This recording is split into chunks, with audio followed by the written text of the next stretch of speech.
திருவருட்பிரகாச வள்ளலார் திருவருட்பா அருட்பெரும் ஜோதி அகவல் எண் 164. மேயினை மெய்ப்பொருள் விளங்கினை நீயது ஆயினை என்றருள் அருட்பெரும் ஜோதி. எண்ணியதை செயல்படுத்துக என இறைவன் அருளியதை முன்வரியில் கூறப்பட்டது.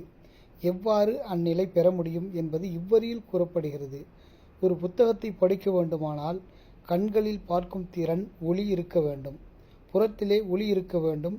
புறத்திலே இருள் இருந்தால் எவ்வளவுதான் கண்ணை திறந்து பார்த்தாலும் படிக்க முடியாது.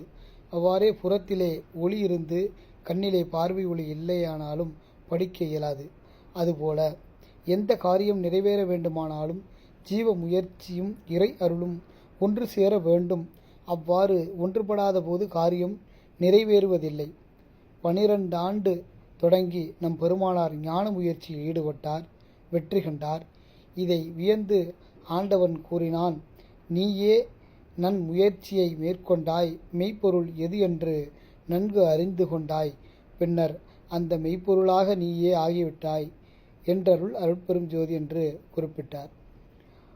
உலகாயத்த பொருள்களுக்கும் அழியும் தன்மையுடையது. மெய்ப்பொருள் எது?